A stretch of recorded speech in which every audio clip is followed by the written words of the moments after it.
Jack and the Beanstalk. Once upon a time, there was a woman who had a son called Jack and a cow called Daisy. Jack and his mother lived off the milk that Daisy gave them every morning to sell in the market. One day, Daisy ran dry and they didn't know what to do. "Mother, I'll go and find a job." "The way things are these days, there's not much chance that anyone will give you a job. We'll have to sell Daisy, and with the money we get, open some sort of shop or something." "All right, Mother," answered Jack. "I'll go to the market to sell Daisy." He hadn't walked very far when an old man who looked like a real rogue greeted him. "Good morning, Jack." "Good morning," replied Jack, surprised that the old man knew his name. "Where are you going, Jack?" asked the old man. "To the market to sell the cow." "I suppose you've learned how to count to 5, haven't you?" "5 is the number of fingers on one hand," replied Jack, annoyed with the man. "How right you are! Look here, I have 5 beans," and the old man showed Jack some rather strange-looking beans that he had taken out of his pocket. "If you want, I'll swap them for your cow." "You must be joking." "No way," answered Jack. "Ah, but what you don't know is that they are magic. If you plant them at night, by the following morning you will see a giant plant that will reach all the way up to the sky." "Wow, really?" "Yes, indeed, and if it doesn't work, I'll give you back the cow." "All right then, let's swap," said Jack, and he gave the old man the cow and put the beans into his pocket. When Jack got home, his mother said, "I see that you haven't brought Daisy back, so you must have sold her. How much did they pay you for her? 10 or maybe 20 pounds? "Guess what, Mom? Look, I swapped her for the magic beans." "What? You stupid boy! You've given away the best cow we've ever had in return for just 5 little beans?" Jack's mother was very, very angry and threw the beans out the window. "Go to your room immediately, and there'll be no supper for you." Poor Jack had to go to bed without so much as a crust of bread. In the morning, when he woke up, he found that the sun was almost completely blocked out by a dark shape. He looked out the window and saw a giant beanstalk that reached all the way up to the sky. Its roots were exactly where his mother had thrown the beans. Curiosity got the better of Jack, and he started to climb the plant.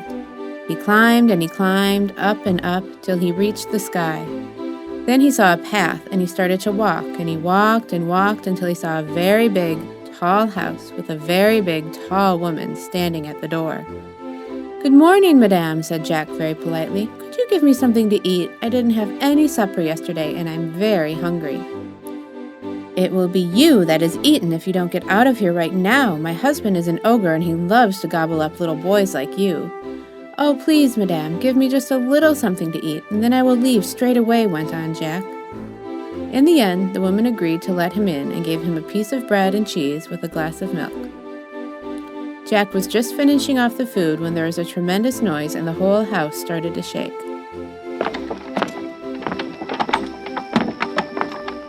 "Oh no, it's my husband! Quickly, hide into the oven," said the woman to Jack. Just as Jack got into the oven, a big, hairy giant walked through the door.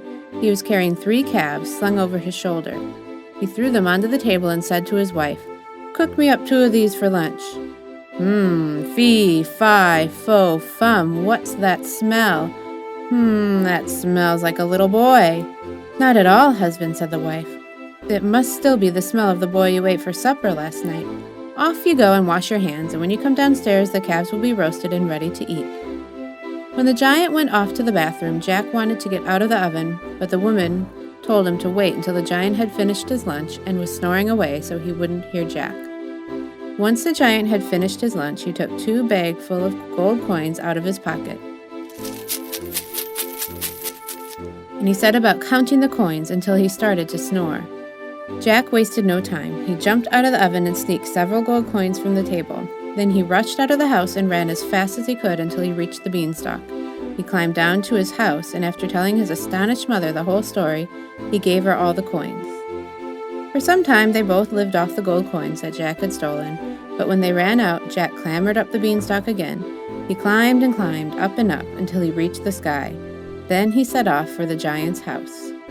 "Good morning, madame," he said to the giant's wife, who once again was standing at the door. "Could you give me something to eat?" "Go away, or my husband will eat you."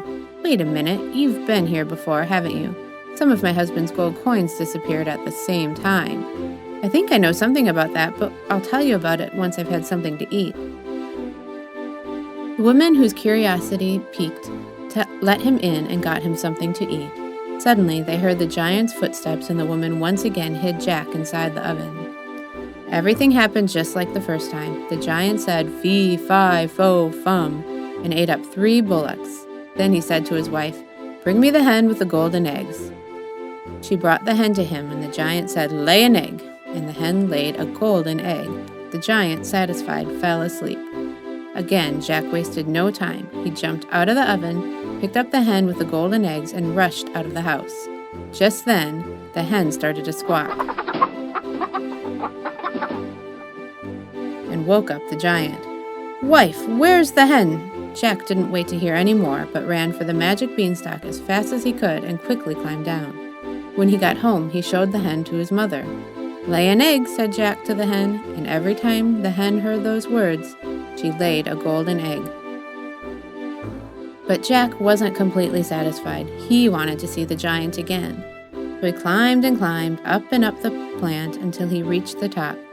He walked to the giant's house and hid behind a bush until the woman went out to fetch water from the well. Jack slipped into the house and hid inside a big pot. Soon he heard the giant and his wife come into the house. "Fee, fi, fo, fum, I can smell a boy." "Well, maybe it's the one who stole the hen who laid the golden eggs. He must be in the oven," said his wife. So it was just as well that Jack hadn't hid there. "You and your fee, fi, fo, fum," said the woman. "You must still be smelling the woman you ate yesterday. Just imagine, you can't tell the difference between the dead and the living." The giant ate his breakfast, but then started to look everywhere to see if he could find the boy. Luckily for Jack, it didn't occur to the giant to look inside the pot. After lunch, the giant said to his wife, "Wife, bring me my golden harp." She brought him the harp, and the giant said to the harp, "Sing," and from the harp came the most extraordinary tune. The music continued until the giant fell fast asleep. Very quietly, Jack crept out of his hiding place, picked up the harp, and opened the door. But just then, the harp started to shout, "Sir, sir!" and the giant woke up in time to see Jack running away with the harp. Jack ran so fast that his feet hardly touched the ground, but the giant was hot on his heels. When he reached the beanstalk, Jack began to climb down, and the giant saw him disappearing into the clouds. The giant hesitated for a moment, but the harp still kept shouting, "Sir, sir!" So the giant started to follow Jack down the beanstalk. The beanstalk shook under the giant's weight, but Jack kept climbing down and down. When he was nearly home, he shouted, "Mother, mother, bring me the axe, quickly!" When his mother saw Jack with the giant following him, she ran to do as he'd asked. As soon as Jack reached the ground, Jack took the axe and with one blow cut the beanstalk halfway through, making it shake and wobble.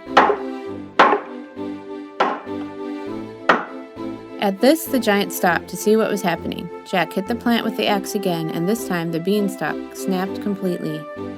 The giant fell from the beanstalk and broke his neck, and the beanstalk came tumbling down too, ending up on the ground near where the giant lay.